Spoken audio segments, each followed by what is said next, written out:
கிறிஸ்துவுக்குள் பிரியமானவர்களே, உங்களை யாவரையும் இயேசுவின் நாமத்தால் வாழ்த்துகிறோம். இன்று நாளில் ஏசியா தீர்க்கனின் புத்தகம் 35ஆம் அதிகாரம் 1 முதல் 3 வசனங்கள் இப்படி சொல்லுகிறது.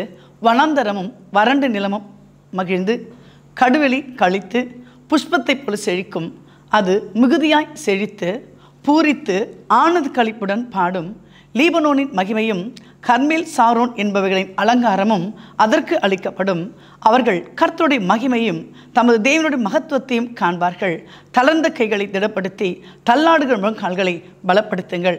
என்ன ஒரு அருமையான வாக்குத்தத்தம்! இந்த வசனத்தில் ஒருவேளை கொஞ்சம் ஸ்பீடாக கூட வாசித்திருப்பேன். ஆனால் அது நிதானமாக கேட்கும்போது பார்த்தீங்கன்னா இந்த வசனத்தில் 7 வகையான ஆசீர்வாதங்கள் அடங்கி இருக்கின்றது. முதல் சொல்கிறாங்க, வனாந்திரமும் வறண்டிலும் மகிழ்ந்து களிக்கூறும். ஸோ கர்த்தர் முதலாவது உங்களை மகிழ்விக்க விரும்புகிறார். இரண்டாவது பார்த்தீங்கன்னா, உங்கள் ஆத்துமாவிலே களிக்கூறுதல் உண்டாகும். பைபிள் சொல்லுது இல்லையா, பிரியமானவனே, உன் ஆத்துமா வாழ்வது போல நீ எல்லாவற்றிலும் வாழ்ந்து சுகமாயிரு. ஸோ ஆத்துமம் களிக்கூறும். மூன்றாவது, செழிப்புள்ள நாட்களை தருவார். ஒருவேளை நீங்கள் இப்பொழுது துன்பத்தின் வழியாக கடந்து வந்திருக்கலாம். வறட்சியான நாட்களாக கூட அங்கே வாழ்க்கை இருக்கலாம், வறண்ட நிலமாக இருக்கலாம், வனாந்தரமாக இருக்கலாம். ஆனால் ஆண்டவர் சொல்கிறாரு, ஒரு செழிப்புள்ள நாட்களை தருகிறேன். நான்காவது, உங்களோட உள்ளம் பூரித்து மகிழும்படி முக மலர்ச்சியை தருகிறார். நிறைய பேர் நம்மளை பார்த்தோன்னு கேட்பாங்க, என்னங்க டல்லாக இருக்கிறீங்க, face is the index of the mind அப்படின்னு சொல்லுவாங்கள்ல. நம்மளை பார்த்தோன்னே கேட்பாங்க. நம்ம இப்போ ரொம்ப சந்தோஷமாக இருப்போம், ஹாப்பியாக இருப்போம், சிரித்து கொண்டே இருப்போம். திடீர்னு முகத்தை சின்ன மாற்றம் வந்தால் எதிர்க்க கேட்பாங்க, என்னாச்சு, ஏன் டல்லாக இருக்கிறீங்க, உங்கள் முகமே சரியில்லையே அப்படின்னு கேட்குறாங்கல்ல. இன்றைக்கி ஒருவேளை அப்படி ஒரு காரியம் உங்களுக்கு இருந்தால் ஆண்டவர் சொல்கிறாரு, நான் உங்களுக்கு முகமலர்ச்சியை தருகின்றேன். ஐந்தாவது, நம்முடைய உள்ளம் பாடி ஆனந்த களிப்புடன் கர்த்தரை துதிக்க ஆரம்பிக்கும். நமக்கு ஏதாவது ஒரு சின்ன கஷ்டம் மனசு இருந்தால் கூட பாட முடியாது, துதிக்க முடியாது, ஆராதிக்க முடியாது. இன்கேஸ் பாடணும்னு நினைக்கும் போது பாருங்களேன், ஒரு சோகமான பாட்டு தான் வரும், ஒரு சந்தோஷமான பாட்டு வராது. ஆனால் இன்றைக்கி ஆண்டவர் சொல்கிறாரு, நீங்கள் துதிக்க போகிறீங்க, ஆராதிக்க போகிறீங்க, களி கூற போகிறீங்க.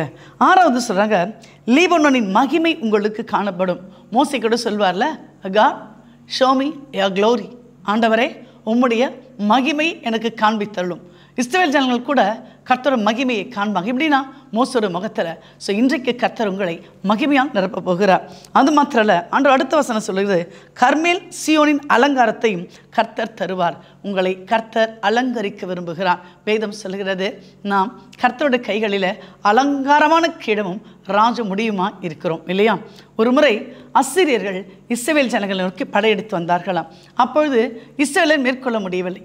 அசிரியர் என்ன பண்ணாங்க, இந்த இஸ்ரவேலை மேற்கொண்டு போகும்போது அந்த இஸ்ரவேல் தேசத்தில் உப்புகளை விதைத்து சென்றார்களாம்.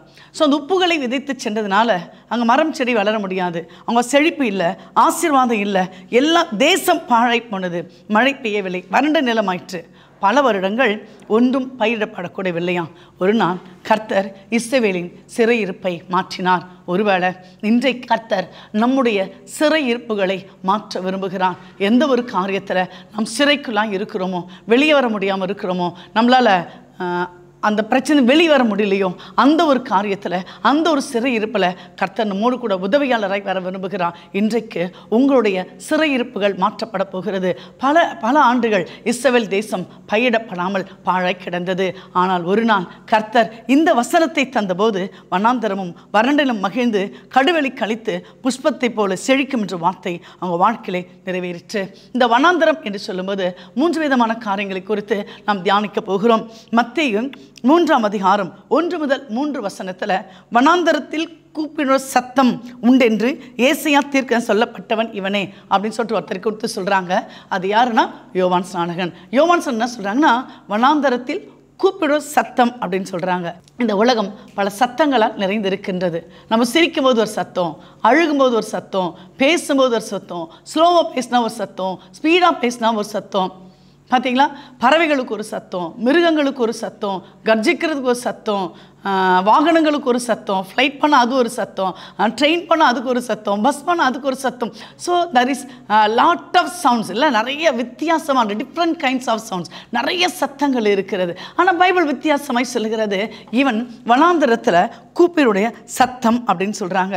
இந்த யோவான் எதை குறித்து பிரசங்கித்தார் அப்படின்னு பார்த்தீங்கன்னா, ரெப்பன் மனம் திரும்புகள் என்பதை குறித்து அவர் பிரசங்கித்தார். இயேசு கிறிஸ்துக்கு முன்னடையாளமாக முன்னாடி அவர் பார்த்தீங்கன்னா, அவர் இயேசு கிறிஸ்து வராரு, கர்த்தருக்கு வழியை ஆயத்தப்படுத்துங்கள் அப்படின்னு சொல்லிட்டு யோவான் ஸ்நானனுக்கு முன்னாக சென்று அந்த கர்த்தருக்கான இயேசு கிறிஸ்துக்கான வழியை ஆயத்தம் பண்ணுகிற அந்த வேலையை கர்த்தர் செய்கிறாரு. இன்றைக்கு நாம் கர்த்தருடைய சத்தத்துக்கு செவி கொடுக்கும் போது கர்த்தர் நமக்கு ஒரு ரட்சிப்பை தருவதற்கு வல்லமையுள்ள தேவனாக இருக்கிறார். இன்று வனாந்தரத்தின் கூப்பிட சத்தம் நம்மை கூப்பிட்டு கொண்டே இருக்கிறது. கர்த்தர் சீயோனுக்கு ஆறுதல் செய்வார். அவர் அதன் பாழான ஸ்தலங்கள் எல்லாம் தேர்தலறி செய்து அதன் வனாந்தரத்தை ஏதனை போலும் அதன் அவாந்தர வழியை கர்த்தரின் தோட்டத்தை போலும் ஆக்குவார் என்று ஏசி 51 சொல்லுகிறது. அப்ப கர்த்தருடைய சத்தம் வல்லமை உள்ளது. கர்த்தருடைய சத்தம் மகத்துவம் உள்ளது. திரண்ட தண்ணீர்களுக்கு மேலே ஜலப்பிரவாகங்களுக்கு மேலே கர்த்தர் முழங்குகிறான். வேதம் சொல்கிறது, என்னை நோக்கி கூப்பிடு, அப்பொழுது நீ அறியாததும் உனக்கு எட்டாததுமான பெரிய காரியங்களை நான் உனக்கு அறிவிப்பேன். ஒருவேளை ஏதோ காரியம் அறியாமல் இந்த ஒரு குறிப்பிட்ட காரியத்தை நான் ஏன் செய்தேன் என்று சில வேளையில் உங்களுக்குள்ள ஒரு குற்ற மனசாட்சி இருக்கக்கூடும். இல்லை, நம்ம யாரையாவது ஹெல்ப்னு கேட்போம், கூப்பிடுதுனாதுங்க நம்ம கேட்குறோம் இல்லை, யாராவது ஒரு உதவி கேட்போம். நம்ம உதவி கேட்குற நபர்கள் நமக்கு உதவி செய்ய மாட்டேன்னு மறுத்து இருப்பாங்க. அது நம்மளுக்கு ரொம்ப கஷ்டமாக இருக்கும். ஆனால் ஆண்டவர் சொல்கிறாரு, என்னை நோக்கி கூப்பிடு, யூ கால் அப்பான் மீ, வனாந்தரத்தில் கூப்பிட சத்தம் என்று யோவான் ஸ்நானகனை குறித்து வேதம் சொல்லுகிறது. இன்றைக்கு நீங்கள் கர்த்தரை நோக்கி கூப்பிட ஆயத்தமாக இருக்கும்போது கூப்பிடுகிற காக்கைகளுக்கும் காக்கை குஞ்சுகளுக்கும் அவர் பதில் கொடுக்கிற தேவன். அப்படின்னா ஒரு பறவைக்கே பதில் கொடுக்கிற தேவன் உங்கள் விண்ணப்பத்துக்கு, உங்கள் கண்ணீருக்கு, உங்கள் ஜபத்துக்கு, உங்களுடைய தேவைக்கு பதில் கொடுக்காமல் இருப்பது எப்படிங்க பதில் கொடுக்க மாட்டாரு? அதான் ஆபிரகாம் சொல்வாரு, சர்வலோக நியாயாதிபதி நீதி செய்யாமல் இருப்பாரோ? நீங்க சர்வலோக நியாயாதிபதி எனக்காக நீதி செய்ய மாட்டீங்களா? எனக்கு ஹெல்ப் பண்ண மாட்டீங்களா? எனக்கு நியாயம் செய்ய மாட்டீங்களா? எனக்கு உதவி செய்ய மாட்டீங்களா? நான் கேட்கறத எனக்கு கொடுக்க மாட்டீங்களா ஆண்டவரே அப்படின்னு சொல்லிட்டு இந்த காலை வேளையில மானானது நீரோடையை வாஞ்சித்து கதறது போல நம்முடைய ஆத்மா தேவனை நோக்கி வாஞ்சித்து கதறும் போது அந்த மான் என்ன பண்ணுமா? வனாந்தரத்தில் போகுமா? அங்க தண்ணீர் கிடைக்காதா? காணல் இருக்குமா? அந்த மான் நினைச்சுக்குமா இதுதான் தண்ணீர், இதுதான் தண்ணீர் என்று அந்த காணல் நீரை நோக்கி ஓடுமா? என்று பல வேளைகளில் நம்ம உண்மையான தண்ணீர் எதுன்னு தெரியாம காணல் நீரை நோக்கி ஓடிக்கொண்டு இருக்கிறல, அது பார்க்கறதுக்கு தண்ணி மாதிரியே இருக்குது இல்ல? இல்லைங்க, ஆண்டவர் சொல்றாரு, ஜீவ தண்ணீர் நான் தான், ஜீவாப்பம் நான் தான். ஒருவேளை என்கிட்ட இந்த ஜீவ தண்ணீரை மொண்டு பருகிறவனுக்கு ஒரு காலம் தாகம் இராது. உலகத்தின் பின்னால, உலக மனுஷங்களுக்கு பின்னாக, உலக அன்புக்கு பின்னாக ஓடி ஓடி ஓடி ஒரு காணல் நீரை போற நம்ம வாழ்க்கையை வீணாக்கி கொண்டு இருக்கிறோம். ஆனா ஆண்டவர் சொல்றாரு, என் நடையில் திரும்புங்கள், என் நடையில் திரும்புங்கள், ஜீவ தண்ணீர் அண்டைக்கு திரும்புங்கள் அப்படின்னு சொல்றாரு. இந்த நாளிலே எந்த தேவைக்காக ஆண்டவரை நோக்கி பார்க்க மனதற்று இருக்கிறீங்களோ, நம்ம ஜோம் பண்றோம் ஒண்ணுமே நடக்கலையே அப்படின்னு வேதனையா கூட இருக்கலாம், துக்கமா கூட இருக்கலாம், ஏன் வாழ்க்கையில ஒரு அற்புதம் நடக்கல அப்படின்னு கொஸ்டின் உங்க மனசு இருக்கலாம். இன்றைக்கு பாருங்க, ஆண்டவர் சொல்றாரு, என்னை நோக்கி கூப்பிடு, உன் சத்தத்தை உயர்த்தி. தாவீது சொல்வாரு, என் சத்தத்தை உயர்த்தி கெஞ்சினேன். ஒருத்தர் கூப்பிடுறோம் சைலண்டா, இங்க வாங்க, அவன் சரியா கேட்க நம்ம ரொம்ப சவுண்டா ஹலோ ஹலோ ப்ளீஸ் கம் அப்படி சத்தமா கூடும்போது அவங்க திரும்ப என்னையா கூப்பிட்டீங்க, ஆர் யூ காலிங் மீ, என்ன கூப்பிட்டீங்களா அப்படின்னு கேட்பாங்க. அப்ப தாவீது சொல்றாரு, என் சத்தத்தை உயர்த்தி கெஞ்சினேன்.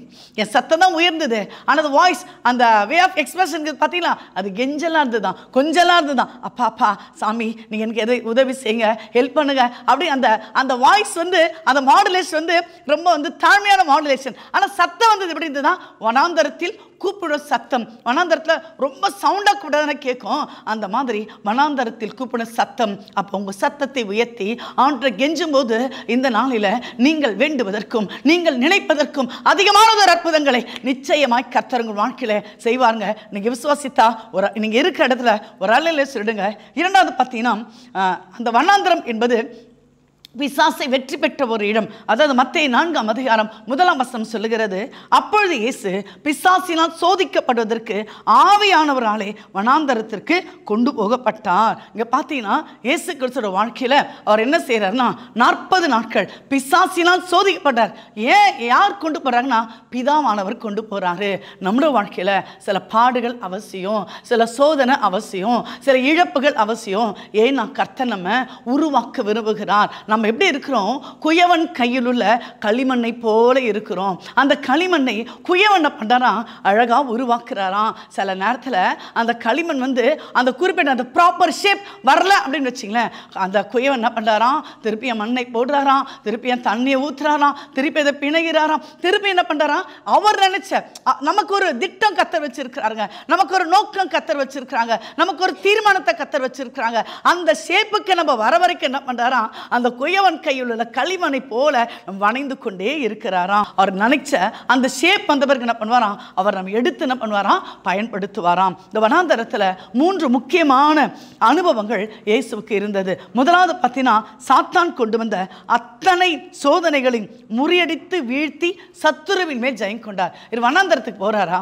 பிசாசு பலவிதமான சோதனை கொண்டு வர்றார். அப்படி கொண்டு வரும்போது என்னாச்சுன்னா, அவர் எல்லாற்றையும் மேற்கொள்ளக்கூடிய அந்த கிருபையை பெற்றுக்கொள்கிறார்.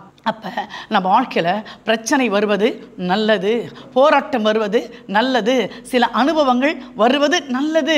ஏன்னா அதன் மூலம் நம்ம பண்ணுறோம், நம்ம நல்ல ஷேப் ஆகிடுறோம், நம்ம ஸ்ட்ராங் ஆகிடும், நம்மளை கர்த்தர் உருவாக்குகிறாரு.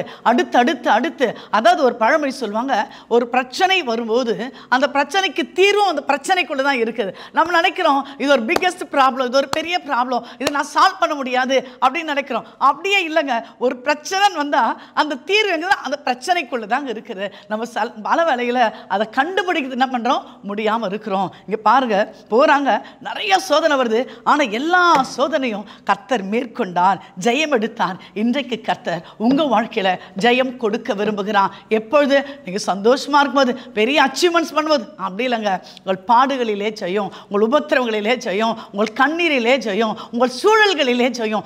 எந்த சூழலை கடந்து வரீங்களோ அந்த சூழலிலே ஜெயம் எடுக்கும்படியா, வெற்றி எடுக்கும்படியா கர்த்தர் உங்களோடு கூட இருக்கிறார். இரண்டாவது பார்த்தீங்கன்னா, இந்த வனாந்தரத்தில் பிதாவோடு ஆழமான ஐக்கியம் கொள்ளும் இனிய சந்தர்ப்பங்கள் அவருக்கு கிடைத்தது. வனாந்தரம் சீசர்கள் அதுக்கப்புறம் தான் செலக்ட் பண்ண போறாரு. கூட யாருமே இல்லை. அவர் தெரிஞ்ச ஒரே ஒரு பர்சன் யாரு? பிதா மட்டும்தான். ஸோ அவர் என்ன பண்றாரு? பிதாவோட ஆழமான அந்த ஐக்கியம். இது எப்படின்னா, ஒரு ஆழமான ஜபத்தை குறிக்கிறது. நம்ம வீட்டில் ஜபம் பண்ணலான்னு உட்காருவோம், யாராவது ஃபோன் கால் பண்ணுவாங்க, ஏதோ ஒரு மொபைல் மெசேஜ் வரும், யாராவது வர மாதிரி சத்தம் கேட்கும், ஏதோ தட்டுற மாதிரி, ஏதோ விழுற மாதிரி. நம்மளால ஃப்ரீயாக என்ன பண்ண முடியாது? மைண்ட் ஃப்ரீயாக ஜோம் பண்ண முடியாது. நிறைய டிஸ்டர்பன்ஸ் வரும். ஒரு 10 நிமிஷம் நல்லா ஜோம், 15 நிமிஷம் வேறாவது நம்மளோட திங்கிங் வேற எங்கேயாவது போகும். இது இயற்கை தானே, எல்லாருக்கும் வருது தானே. ஆனால் இங்கே பாருங்க, ஆண்டவர் என்ன பண்ணார்? வனாந்தரமான இடத்துக்கு போனார். போயிட்டு தனக்கு மிக நெருங்கிய, தனக்கு ரொம்ப பிடிச்ச ஒரு நபரோடு கூட ஆழமான உறவு கொள்கிறார். ஏன்னா யாருமே கிடையாதான், பிதாவும் குமாரனும். அவங்க 2 பேரும் என்ன பண்றாங்க?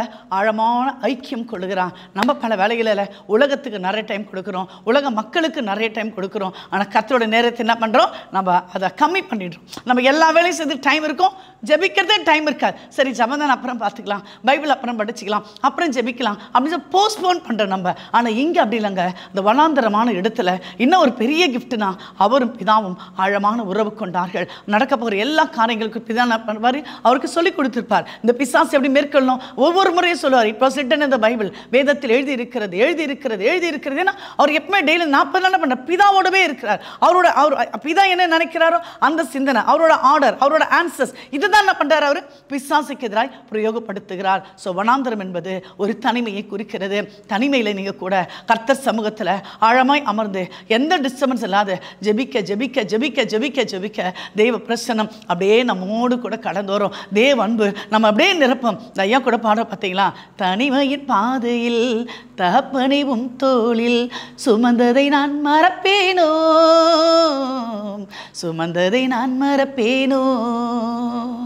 எத்தனை அன்பு என்மேல், எத்தனை பாசம் என்மேல், எத்தனை அன்பு என்மேல், எத்தனை பாசம் என்மேல், இதற்கு ஈடு என்ன தருவேன் நான், இதற்கு ஈடு என்ன தருவேன் நான். அந்த தனிமை இருக்குதுல்ல, ஏசப்பாட பேச தனிமை இருக்குதுல்ல, ஜெபிக்கிற நேரம் இருக்குதுல்ல, அந்த அன்புக்கு ஈடு இணை உலகத்தில் எதுவுமே கிடையாதுங்க.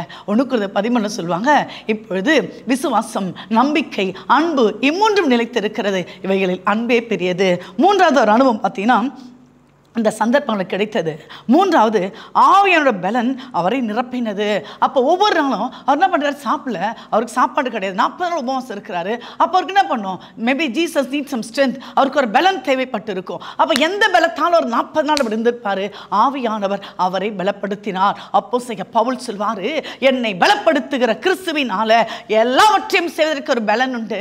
எனக்கு ஒரு பலன் இருக்கிறது, எனக்கு ஒரு சத்துவம் இருக்கிறது, எனக்கு ஒரு கிருபை இருக்கிறது. யார் தெரியுமா? நான் ஹெல்ப்லெஸ் தான், எனக்கு ஒண்ணுமே கிடையாது. ஆனா என்னை பலப்படுத்துகிற கர்த்தர் எனக்குள்ள இருக்கிறார். அவருக்குள்ள இருக்கிற பலன் எனக்குள்ள இருக்கிறது. அவருக்குள்ள எந்த ஸ்ட்ரென்த் இருக்கோ அந்த ஸ்ட்ரென்த் எனக்கு இருக்கிறது. அவருக்கு எந்த கிருபைக்கோ அந்த கிருபை எனக்கு இருக்கிறது என்று முழக்கமிடுகிறார். பார்த்தீங்கன்னா அந்த 40 நாள் தனிமையான அனுபவம், வனாந்தர அனுபவம் அவருக்குள்ள ஒரு புதிய பலனை கொண்டு வந்தது. ஏசியா 31:40 சொல்லுகிறது, கர்த்தருக்கு காத்திருக்கிறவர்களோ புது பலன் அடைந்து கழுகுகளைப் போல செட்டைகள் அடித்து எழும்புவார்கள். அவர்கள் ஓடினாலும் இளைப்படையார்கள், நடந்தாலும் சோர்ந்து போகார்கள். ஒருவேளை சில வேலை ஓட வேண்டியது இருக்குது, நடக்க வேண்டியது இருக்குது, கஷ்டப்பட வேண்டியது இருக்குது, துக்கப்பட வேண்டியது இருக்குது, எல்லாம் இருக்குதுங்க. ஆனா இதற்கு மேல கர்த்தர் சொல்லுகிறார், நீ ஓடுவ ஆனா இளைப்படைய மாட்ட, நடப்ப ஆனா சோர்ந்து போக மாட்ட. உங்க வாழ்க்கையில நீங்கள் ஃபேஸ் பண்ற, நீங்க காண்கிற இந்த பிரச்சனைகள் எல்லாம் இது சாதாரணமானதுங்க. இதற்கு மேல வேற லெவல்ல கர்த்தர் உங்களை ஆசீர்வதிக்க விரும்புகிறார். உங்களுக்கென்று, குடும்பத்துக்கென்று, பிள்ளைக்கென்று, கணவருக்கென்று, மனைவிக்கென்று அவர் வைத்திருக்கிற நோக்க திட்டங்களை நிறைவேற்றுவதற்கு வேற லெவல்ல கர்த்தர் உங்களை கொண்டு செல்ல போகிறார். அவர் கேட்கிறது ஒண்ணுதான், எனக்காக காத்திருப்பாயா, என் சத்தத்தை கேட்பாயா? இங்க சொல்வாங்க, இன்று அவருடைய சத்தத்தை கவனமாக கேட்பீர்களாகி. அவர் சத்தத்தை கேட்கும் பொழுது, அவருக்கு கீழ்ப்படியும் பொழுது அவர் இயற்கைக்கு மேற்பட்ட அற்புதங்களை செய்வாங்க. இயேசு வனாந்தரத்தில் இருந்தது உண்மை, 40 நாள் அல்லும் பகலும் ஒன்ன சாப்பிட்டது உண்மை. ஆனா அந்த உண்மைதான் அவருக்குள்ள ஒரு புதிய பலனை கொண்டு வந்தது, புதிய ஆற்றலை கொண்டு வந்தது, புதிய சத்துவத்தை கொண்டு வந்தது, புதிய கிருபைகளை கொண்டு வந்தது. அந்த புதிய காரியங்கள் எல்லாம் இன்றைக்கு இந்த நாளிலே கர்த்தர் உங்களுக்கு கொடுக்க போகிறார். வேதம் சொல்கிறது, இதோ நான் ஒரு புதிய காரியத்தை செய்கிறேன், அது இப்பொழுதே தோற்றும், இப்பொழுதே தோன்றும், இப்பொழுதே தோன்றும். வனாந்தரத்தில் வழியையும் அவாந்தர வெளியில் ஆறுகளையும் நான் உனக்கு உருவாக்கி தருவேன். உங்களுக்கு உண்மாய் எந்த வாசல் அடைக்கப்பட்டு இருக்கிறதோ, உங்களுக்கு உண்மாய் எந்த கதவு பூட்டப்பட்டு இருக்கிறதோ, உங்களுக்கு உண்மாய் எந்த மனிதன் எதிராக நிற்கிறானோ, ஆண்டவர் சொல்றாரு, உனக்கு விரோதமாய் கூட்டம் கூடினால் அது என்னாலே கூடுகிற கூட்டம் அல்ல. எவர்கள் உனக்கு விரோதமாய் கூடுகிறார்களோ அவர்களே உன் பட்சத்தில் வருவார்கள். ஆண்டவர் சொல்றாரு, என்னை நோக்கி கூப்பிடு. You call upon me, you call upon me, I will answer you. Can you hear my voice? என் சத்தத்தை கேட்பியா? என் சத்தத்தை கேட்பியா? நான் சொல்றதை கேட்பியா அப்படின்னு ஆண்டவர் கேட்கிறாரு. அவருடைய சத்தத்தை கேட்கும் பொழுது எப்படி இயேசு அந்த 3 அனுபவங்களை பெற்றுக்கொண்டாரோ அந்த அனுபவங்களை கர்த்தர் உங்களுக்கு தந்து வழிநடத்த வல்லமையுள்ள தேவனாக இருக்கிறார். மூன்றாவது, இந்த வனாந்தரம் என்னன்னா, மத்தேயு 14:15 சொல்கிறது, இது வனாந்தரமான இடம், நேரமும் ஆயிற்று, ஜனங்கள் கிராமங்களுக்கு போய் தங்களுக்கு போஜன பதார்த்தங்களை கொள்ளும்படி அவளை அனுப்பிவிட வேண்டும் சொல்றாங்க. இங்கே தான் அந்த 5 அப்பம் 2 மீன் ஸ்டோரி பாருங்க. அப்பதான் ஒரு சிறு பையன் 5 அப்பங்களை வைத்திருந்தார், 2 மீன்களை வைத்திருந்தார். வனாந்தரத்தில் தண்ணீர் கிடைக்காது. ஒருவேளை எனக்கு தெரியல, குளிர் மழை எது இருந்திருக்குமோ, அவங்க என்ன அனுபவிச்சாங்களோ எனக்கு தெரியாது. ஐ நோட் எக்ஸ்பீரியன்ஸ், எனக்கு அது தெரியாது. ஆனால் இங்கே சொல்றாங்க பாருங்க, அவள் பசியா இருக்கிறார்கள். ஆண்டவர் அவளை வெறுமையா விடவே இல்லை. கர்த்தர் நிரப்புகிறாருங்க, நிரப்புகிறாங்க. அவர் நிரப்ப வல்லவருங்க. திருப்தியான கோதுமையினால, கண்மலை தேனினால நிரப்ப வல்லவர் ஆண்டவர். என் நாமம் தரித்த என் ஜனங்கள் ஒரு நாள் வெட்கப்பட்டு போக மாட்டாங்க அப்படின்னு வேதம் சொல்லுகிறதே. உண்ண உணவும் உடுக்க உடையும் தங்க இடமும் தருகிற தேவன். திருப்தியாய் அப்பம் சாப்பிட்டு மீந்ததை எடுத்தார்கள். 3 நாள் வனாந்தரத்தில் கர்த்தர் சத்தத்தை கேட்ட ஜனங்கள் 3ஆம் நாளில் திருப்தியாய் சாப்பிட்டார்கள், மீந்ததை எடுத்தார்கள். வேதம் சொல்கிறது, உன் களஞ்சியங்கள் பூர்ணமாய் நிரம்பும், உன் நாளைகளிலே எண்ணெயும் திராட்சரசம் வழிந்தோடும். ஒருவேளை வறுமைக்கு மத்தியில, பொருளாதார குறைவுகளுக்கு மத்தியில, கடன்களுக்கு மத்தியில, வியாதிகளுக்கு மத்தியில, ஐயோ இது குறைவாய் இருக்கிறதே என்று வேதனையோடு கடந்து வரலாம். அம்மா நீங்க உடனே போங்க, வனாந்தரமான ஒரு இடம். வனாந்தரத்துக்கு ஒன்றும் அர்த்தம் இல்லைங்க, தனிமையான ஒரு இடம். கர்த்தருக்கும் உங்களுக்கும் ஒரு உறவை புதுப்பிக்கக்கூடிய ஒரு இடம், ஒரு புதிய உறவை உருவாக்கக்கூடிய ஒரு இடம், ஒரு தனிமையான இடத்துல. ஆண்டவரே, ஜனங்கள் 3 நாள் இருந்தாங்கப்பா, தண்ணி இல்லாமல் இருந்தாங்க, அப்பெல்லாம் இருந்தாங்க, பசியோடு இருந்தாங்க. ஆனால் அவர்களை திருப்தியாய் சாப்பிட்டீங்களே. என் குடும்பத்தை ஆசீர்வதியும் ஆண்டவரே, என் களஞ்சியங்கள் பூர்ணமாய் நிரம்பட்ட ஆண்டவரே, என் நாளைகளில் என்னையும் திராட்சரம் புரண்டோடட்டும் ஆண்டவரே. தேவரீர் உம்முடைய ஆசீர்வாதத்தினால உம்முடைய அடியார் வீடு என்றென்றைக்கும் ஆசீர்வாதமாக இருக்கணும் அப்படின்னு கேட்கும்போது கர்த்தர் நீங்கள் வேண்டுவதற்கும் நீங்கள் நினைப்பதற்கும் அதிகமான அற்புதங்களை செய்வார். தேவன் தமது வசங்களை ஆசீர்வதிப்பாராக. ஆமென். எங்கள் அன்பின் பரலோக ராஜா, உம்மை நன்றியோடு கூட துதிக்கிற ஆண்டவரே. என்னை நோக்கி கூப்பிடுன்னு சொன்னீங்க ஆண்டவரே. வனாந்தரத்தில் கூப்பிட சத்தமாகிய யோவான் ஆண்டவரே, உமக்கு முன்பாக சென்ற வழிகளை ஆயத்தப்படுத்தினார் ஆண்டவரே. நீங்கள் கூட பிசாசால் சோதிக்கப்பட செல்லும் போது ஆண்டவரே உங்களை பலப்படுத்தி கொண்டீங்க ஆண்டவரே. அந்த 5 அப்பங்களை 2 மீன்களை வனாந்தரமான ஒரு இடத்துல ஜனங்களுக்கு 5000 பேருக்கு மேலாக போஷித்தீங்களா ஆண்டவரே. அந்த வல்லமையான அனுபவங்கள் முன்னாளிலே நடந்த அற்புதங்கள் பின்னாளிலே நடக்கும் என்று வேதம் சொல்லுகிறதே. ஒருவேளை இதை கேட்டுக்கொண்டுக்கிற ஒவ்வொரு வீட்டில் வறுமைகள் இருந்தா, வெறுமைகள் இருந்தா, கடன்கள் இருந்தா, பாரங்கள் இருந்தா, ஐயோ ஏன் இந்த வாழ்க்கை, நான் ஏன் வாழறேன், இந்த கணை இழுத்துகிறது, என்னால் வெளியே வர முடியல, என்னால் மீள முடியல, எனக்கு உதவி செய்ய யாருமே இல்லை, எல்லாரும் வெறுக்கிறாங்க, யாருமே உதவி செய்யல அப்படின்னு சொல்லி கதறிக்கொண்டு இருக்கிற ஒவ்வொருவருக்கு மேல் ஆண்டவரே உம்முடைய அன்பு இறங்கட்ட ஆண்டவரே. அப்பா அப்பா நீங்க தான் அன்புள்ள தேவன் ஆண்டவரே. அப்பா உங்களை போல நல்ல தேவன் யாருமே இல்லையே கர்த்தாவே. உங்களை போல நேசிக்கிறவங்க, அரவணைக்கிறவங்க, உதவி செய்யுங்க இந்த உலகத்தில் யாருமே இல்லை ஆண்டவரே. ஒரு சத்தம் எங்கள் சத்தத்தை உயர்த்தி கெஞ்சும் போது, நாங்கள் உம்மை நோக்கி கூப்பிடும் போது, எங்கள் விண்ணப்பத்தை உமக்கு நேராக கொண்டு வரும்போது ஆண்டவரே, நாங்கள் வேண்டுவதற்கும் நாங்கள் நினைப்பதற்கும் அதிகமான அற்புதங்களை செய்கிற தேவன் ஆண்டவரே. எங்களை ஆசீர்வதிங்கப்பா, எங்கள் குடும்பத்தை ஆஸ்வதிங்க தாவே, எங்கள் பிள்ளைகளோட படிப்பை ஆஸ்வதிங்க தாவே, எங்கள் பிள்ளைகளின் வேலைகளை ஆஸ்வதிங்க தாவே. வேலை இல்லாத பிள்ளைகளுக்கு ஒரு நல்ல வேலை தந்து அந்த குடும்பங்களை ஆசீர்வாதமாய் மாற்றுவீராக ஆண்டவரே. திருமண தடைகள் எந்த குடும்பத்தில் இருக்கிறதோ அந்த திருமண தடைகளை கர்த்தர் உடைத்து பிள்ளைகள் மகிழ்ச்சியா இருக்கும்படியா நீங்க சொன்னீங்களே, எல்லாவற்றிலும் வாழ்ந்து சுகமாயிரு. உலகத்தின் ஆசீர்வாதம், ஆவிக்குரிய ஆசீர்வாதம், ஆத்துமத்துக்குரிய ஆசை நிரப்பும்படியா உம்மை நன்றியோடு கூட துதிக்கிறோம். தொடர்ந்து ஆண்டவரே இந்த மாதம் முழுதும் உங்களுடைய பிரசன்னங்களோடு கூட செல்லட்டையா. இயேசுவின் வழியா கேட்கிறோம் ஜீவனுள்ள நல்ல பிதாவே. ஆமீன், ஆமீன், ஆமீன்.